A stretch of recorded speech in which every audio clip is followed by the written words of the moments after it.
bring you Project 222 episode today for the college athlete balancing their faith and hearing from these ex-college athletes who showed a way, made a path for you to be able to conquer some of these challenges and struggles that are out there as Christians in a college environment playing sports. We've got people who have done it. We've got hope and encouragement for you today. We bring that right out of the Bible. Project 222 comes out of 2 Timothy 2:2, where Paul says, take what I'm teaching you, teach it to other faithful men so that they can teach others. And so we're going to pour in, we're going to invest. And I've got a great guest today. I want to introduce to you Dr. Tim Lewis, who is originally from the great state of Alabama, former Division I basketball student athlete at Jackson State University. He coached basketball for 9 years. He did that at the University of Alabama and then at Shelton State Community College. He worked at the University of Alabama at Birmingham Health System for 4.5 years. He's got a pretty diverse background. This guy's done a lot of different things. Worked at NCAA national office for 4.5 years. So we get to see behind the curtain today at the NCAA.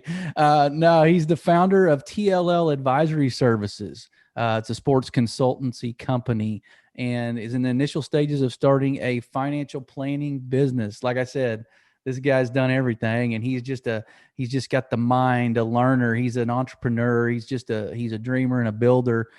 So he received his bachelor's from Jacksonville State, master in science, and an MBA from the University of Alabama, and a doctorate from East Tennessee State University. So too many letters after his name for me to mention, but suffice it to say, we've got somebody full of wisdom, knowledge, encouragement, and I want to formally welcome Dr. Tim Lewis to the show. Oh, thank you, John. I appreciate you just even having you just reaching out. Obviously, we got mutual friends, and I appreciate you reaching out to me to be able to have the opportunity to be able to share a little bit about the journey. Everybody talks about the good, but there were some challenges along the way, and I love to be able to get into those and hopefully be able to spread a message that that can help some people. I think in the space of being an athlete, sometimes I think that everybody looks at us and we are the people that people look up to, and they don't realize that we go through things just like everybody else, right? That's right. That's right. Yeah, and you know these student athletes now, you know, are carrying several different loads with them, and there are pressures with it, and there's a way to balance that, and there's connections they can make. So that's the goal here today, is to just get your take on some of the challenges they have, some of your experiences and stories. But, you know, is there anything else about you kind of personally, or anything that would help the audience maybe connect with you on a personal level? Well, obviously from being from Alabama, so I currently live in Atlanta, Georgia, and I could tell you there's where I'm at in life now was not the way that it was planned. And I think that's actually a pretty good thing. How sometimes us athletes are very goal oriented, very dedicated to what we do, and I think that's a great thing. But also too, I think sometimes we can get so stubborn to what we're doing that we can shift, and we got a lot of other skills that we can do a lot of other things. And that was something I started to really realize probably a little later in life compared to when I very first finished playing. So yeah, I love sport. I love my experiences. But there were also some things in that experience too that that I had to go back and dig deep on, that has really driven me to be where I'm at now. So yeah, so I can definitely relate to a lot of the different challenges that athletes face, but I also can relate to the challenges coaches face and administrators face too, because I've been in all those roles. So it's pretty unique. Yeah. That is cool. Yeah, it is, from all different angles. So let's jump in with both feet here. And we got some things I want to ask, you know, regarding, let's start off with mentors and leaders. I mean, this is obviously a leadership podcast, servant leadership, and you know, talk about some people that may be along the journey of your athletic career in college that you identified as, man, they're really they've got some good leadership qualities that I want to try to adopt as my own, or some mentors that kind of locked arms with you, walked beside you, and helped you through the process of being that student athlete in college. Talk about some of those leadership models that you were able to be around. I think before I jump into those, I will say probably the when I look back now, the person that's probably the strongest person that I have been around from is my mom. Mm. Um, and I didn't realize that being young, being older now, to see as a single mom, I'm an only child. She, God, we hear so many of those kind of stories where people really, Yeah. situations are maybe not the most ideal. Really just showed a lot of strength, never complained, always did as much as she could to give me opportunity to be able to like either play sports or take me to practice or whatever. And I didn't really realize or appreciate probably at the time all the things that she had to go through just to make sure I had opportunities that were different than maybe some of the things she had. So like I Yeah. definitely the strongest person that I have ever seen. When I look back on it, right outside of the typical sure. sports structure. Now within the context of sport, though, when I grew up, oh man, you're talking about a lot of great mentors and leaders. I didn't grow up with my dad, but my really good friends that I am super close with today, their dads were father figures, which was great at the time. You're kind of naive to like the impact that they're having. You're just, you're playing sport, you're having fun, and you're doing all those things. And so, I would definitely say, Mr. Ziegler from Alabama, Coach Harper. They all know once they hear this, they know exactly who they are. People that have made a really good impact.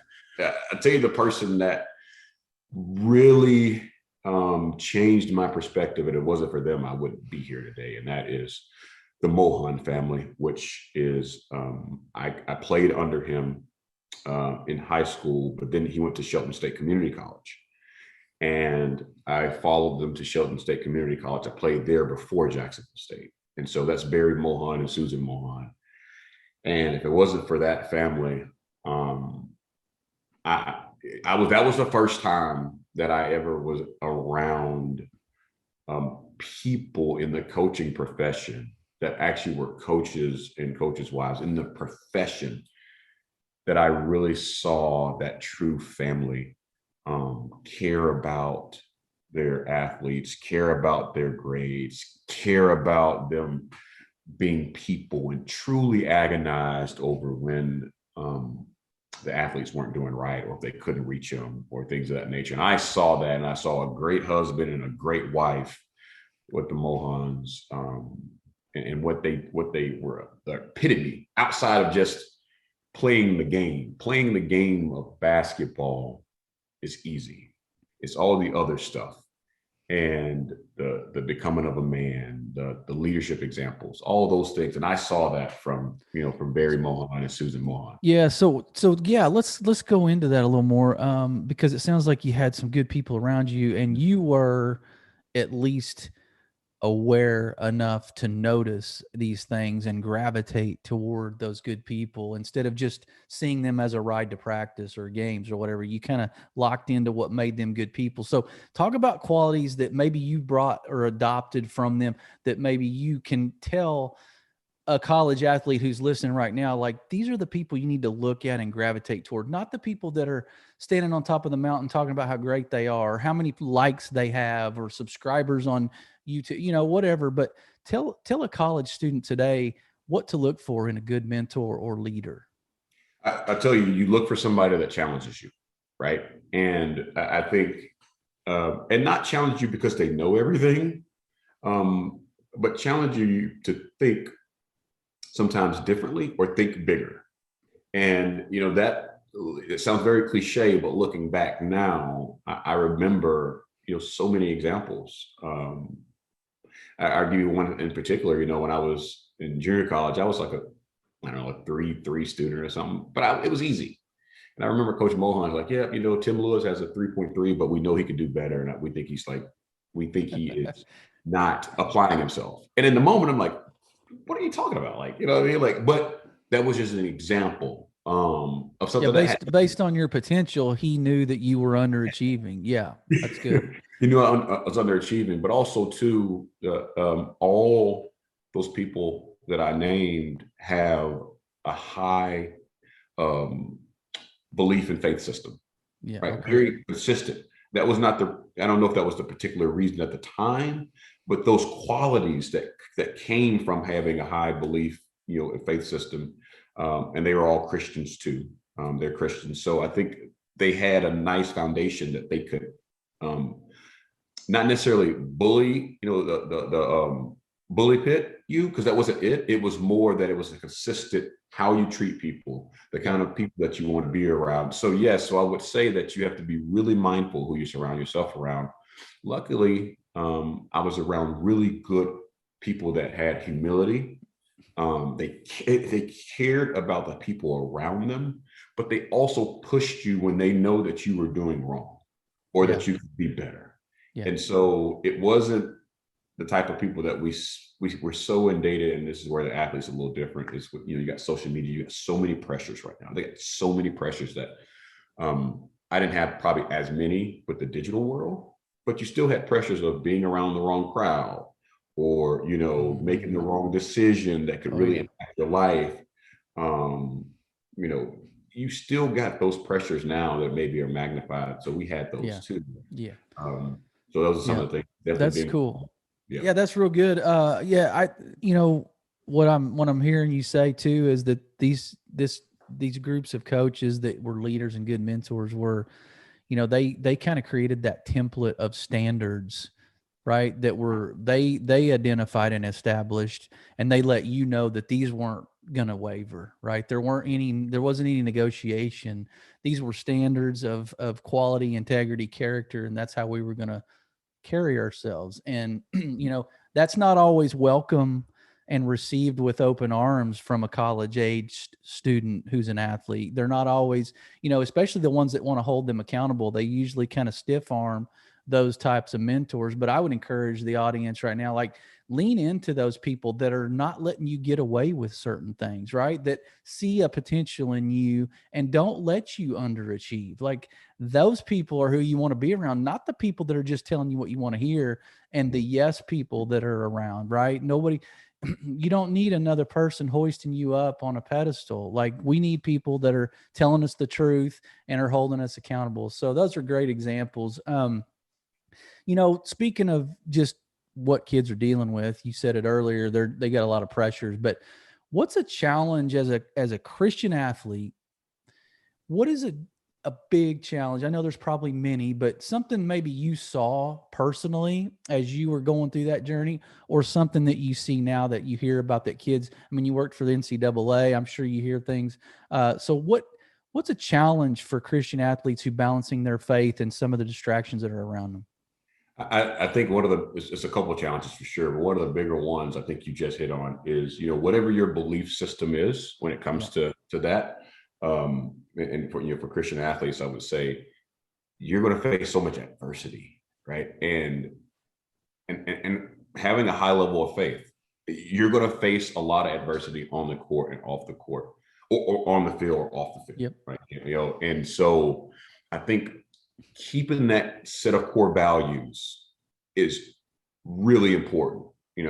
What are those set of core values are to you? I think that right there is so important, and it's so hard with all the pressures, right? And so I think that too, and I think also, something, and we'll talk a little bit about that. I know one of those couple of defining moments that happened to me, and there's plenty of them in this space.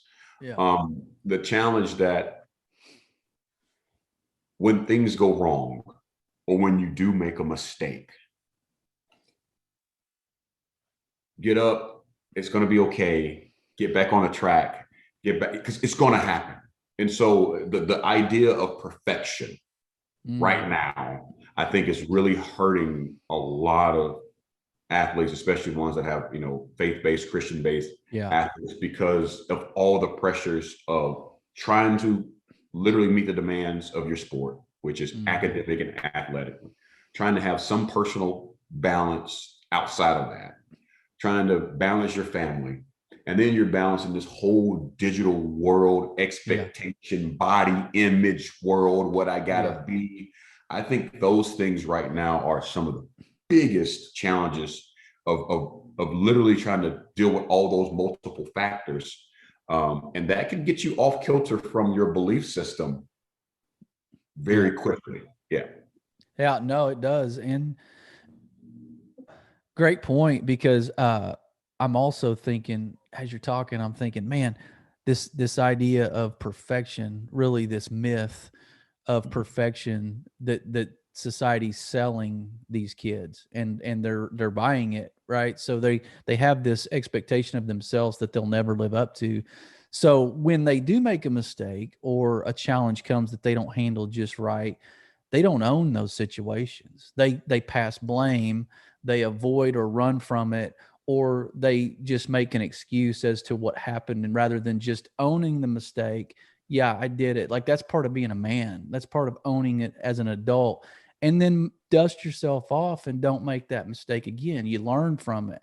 And so I think that's what I see, like my kids, even adults right now, but I mean, specifically college athletes, it's hard for them to own some of those mistakes because they are expected to be perfect, and they're expecting that from themselves. So yeah, I think that's important for somebody listening, that you encourage right now, that you just said, don't expect perfection, and understand that those things are going to happen, and to know what to do when they do, and to move forward. So yeah, those are some big challenges, and I'm glad you said those. But yeah, moving on to this defining moment, I put that in there, and I know that's golly, we use that term a lot. But I think those moments do define us sometimes. So in your experiences with your faith as an athlete or a coach, or, just in that journey of college sports, um, was there a moment where a light kind of went on with you and your faith, and taking ownership of that as personal, or something that you saw or did that were like, oh man, now I get it? Was there a moment like that? Yeah, there was a moment. Not a lot of people know this story, so bear with me on this one. Yeah. It was 2010, and this is probably the biggest moment I had. The first moment was when I had knee surgery, and I lost a lot of scholarships, and I went into a very deep, well, after junior college, a very deep, dark place, because I just couldn't understand what was happening, and then I came out the other end. But that was more athletic related. I was in 2010. I just finished my MBA, but I was coaching basketball as well at Shelton State Community College.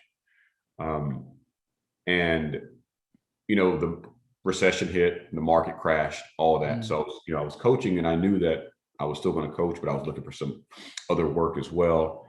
And I just thought I did everything everybody told me to do: get a degree, kept my nose clean, all those things, right? I couldn't find a job. All my classmates were getting jobs. I couldn't find a job opportunity. So when I finished my MBA, unemployed, like a lot of people were, and it was tough. But I was still coaching basketball, which gave me a lot of pleasure. And I had two friends that year that died at a young age. One committed suicide. Another died. Not sure exactly what the cause was, but it really rocked me. So it was just a lot of things that were happening. And, I kind of went off the rails, as in a lot of maybe some bad behavior of drinking and partying, and went to Vegas, doing all that stuff like that. And I was in a bad place. And I think I was coping with that by just trying to have fun. Yeah. Right. Yeah. Couldn't find a job. Some friends have died, and all those things. So I went about, probably about 6 or 7 months without an opportunity, full-time opportunity. Right.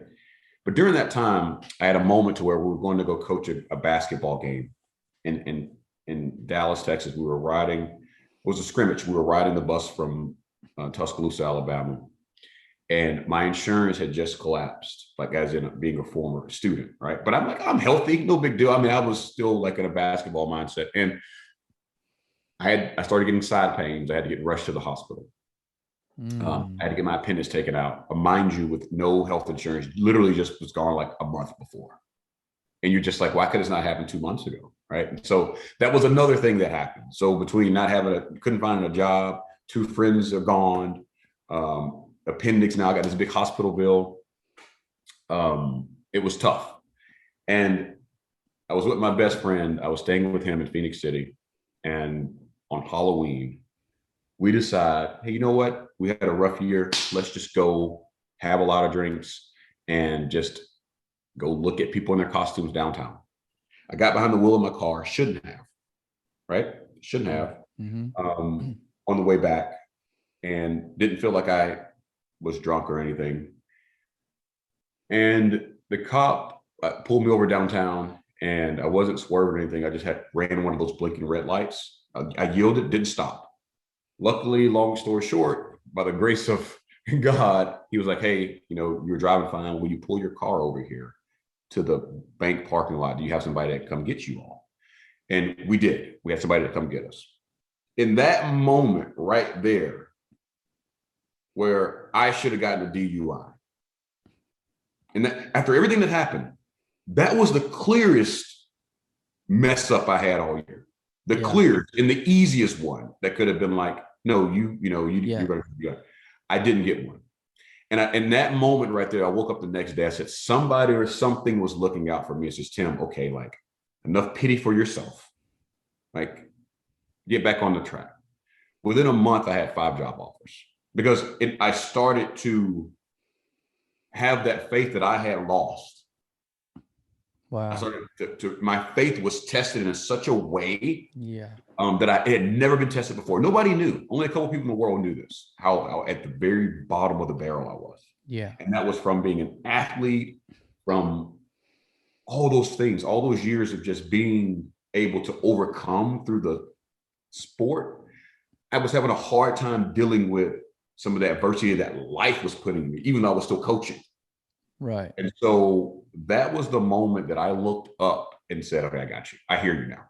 Yeah. So it tells me that you got a picture of what grace looked like in that moment, like what true grace from that police officer and mercy looked like. So, man, for somebody listening right now who's in college, let's say an athlete who hears the story and he says, yeah, that you had a lot of things kind of go against you, and a lot of people do find their faith again during tragedy, right? Or during setbacks. What would you say to that kid maybe that he could do to learn from and maybe not have to get to that point of 4 or 5 mishaps before what would you say if you could do it over again to that guy? Yeah, I tell you, do not wait as long as I did, right? And don't and definitely do not wait until like something that could be as bad as what could have been for me, right? So try not to get there. What I would say is when you're in those moments, and something that I didn't do a really good job of, I wasn't around those same people that were the strong people in my life that I mentioned. That's I kind of like maybe distanced myself, and I didn't open up. That's the other thing. I did not let anybody know that I was struggling with all this. My good, strong friends, my good people that believed in me, I didn't reach out. I took it all on myself. Yeah. And as athletes, and especially men too, but definitely as athletes, we're taught to not show weakness. We're taught to just keep fighting through. And sometimes we got to, we got to pick up the good book. We got to read. We got to get back to those core values. We got to get to people who have been through those things, or people that we trust, and say, hey, look, I'm hurting here. I need this support system. That is something that I didn't do a really good job of that moment. Now I do that all the time. But yes, I would definitely make sure that you let people know that you trust. And usually there's those mentors and those leaders. And sometimes you reach out. And for some people, that's getting back to the church. For me, what was good in my college career, I did a lot of FCA stuff, good. Athletes. Cool. And I think that was really cool, to have those like-minded people, athletes in there. That was cool. So find that system and those people that you trust and believe in. And when you're going through those things, open up. Do not wait, because it can really, really be detrimental to you. Yeah. That's why I didn't do a good job. That's perfect, because, and it kind of leads into our next question, because I was and we'll kind of dial in a little bit more detailed to this next question, because what I want to ask is, if you could sit across the table from yourself, a younger version of yourself coming into college as an athlete, right? Because let's face it, people that come in from high school as athletes to college, they've got it all figured out, right? They've accomplished everything they wanted to accomplish in sports. They're the man or the woman, and they're coming in, and that university is just lucky to have them, right? I mean, that's some of the mentality we have. What would you say to you coming into college as in addition to what you said about find those connections, find those people like FCA or those ways to stay connected, what's another piece of advice you would have given yourself that you wish someone would have told you? I would say maximize this opportunity, but maximize it more than just being an athlete, right? I would say get out on campus, well, within your campus community, get out on campus, visit other people or other departments that aren't athletes, but they may have an affinity for athletes or athletics, or they may even have a background that they've done it, but they may be the president, they may be the dean, they may be a professor, it could be the international department, it could be a lot of other areas to balance out the demands of being an athlete. And that's hard because you got so much time that you are spending. Have lunches with people that are outside of the athletic department, that are outside of your coaches. Because what's going to happen is you're going to find some really good people, that could be good friends and a good network down the line for when you're trying to find opportunities, recommendation letters, stuff like that. But then you're going to learn about their journey. And then you may see yourself in them too. I think sometimes within the athletic world, which is great, we're so insular to each other that we're blinded. By just because we're so around like-minded people all the time and we're talking the same language. I think you get outside of that bubble. I think it helps your experiences. And then when you do face adversity, you got another system of people that you built that you can maybe go talk to. And sometimes it's easier to go talk to them. You want to talk to somebody outside of your teammate or your coach sometimes. And it's nice, that culture exists, because that's the natural gravity is when you come onto campus, your teammates are your family now. And it gives you a good, initially, you don't really have to try that hard to have a system or a connection with other people who are there, same reason you are. But I think that's a great point that you make, because, I watched my son too, and you just gravitate to that team that you're on. And so I wonder what opportunities or connections that were out there that maybe we overlooked or didn't get to experience because we were so tunnel vision, laser focused, right, on that one thing. So that's great advice for whoever's listening. Branch out and grab a couple of your teammates and go experience something outside of that little bubble, like Tim said. So finish a sentence for me. And we'll maybe have to, unpack some of it a little further, but finish this sentence. I know I made an impact in the lives of my teammates because we still talk to this day. And I mean, I know it sounds crazy, and I got friends from 20 plus years, right? That we still talk, and we talk about all kind of other stuff. And so I know I've made an impact, maybe an impact on me too. So, but I know we still talk and we still have a lot of conversation. I think that's pretty cool. That's good. Okay. So let me go one step further, kind of another level to that question, and this is off script, audience. So I'm putting Tim on the spot here, but so going back through, and as somebody listening who is a Christian athlete on a team right now, and he wants to maybe see a glimpse of what you're talking about 20 years from now, he's going to have these same, hopefully, relationships, with these guys. What can he do to solidify that happens? That he has that long-lasting impact? Absolutely. And being, for that Christian athlete, obviously, I would say with the principles that, the true principles of Christianity, it's literally love thy neighbor, which is one of those, right? Which that's your teammate, right? Yeah. Love them. And even when you might not see eye to eye with them, but you still got to let them know that you care about them, right? And you can have those boundaries, but you still got to let them know that you care about them. That is huge. Even though you could be in competition for playing time or whatever it may be, you want to make sure that they know that. Do the little things. Invite them over, play video games with them, get to know about their families, get to know about their backgrounds. That is something that's huge. We talk about diversity, inclusion, all this stuff like that. Get to know who they are and accept that, right? And so we all come from different places. I think once you do that, and really try to listen to them, you do those things right there. That's awesome. You'll be able to have that great relationship with them down the line. I just want to thank you on behalf of the audience and behalf of us here at the Last in Line Leadership platform, man. I want to thank you because your insight's been valuable, your wisdom. You know, audience, this has been a treat because we've gotten to hear from athlete, coach, you know, administrator in the NCAA. Like, we've gotten to hear from somebody that's kind of seen college athletics from all three facets, and he's learned so much and he's shared with you. So hopefully you've gotten something out of it. So until next time, he's been Dr. Tim Lewis. We've been Last in Line. Be blessed.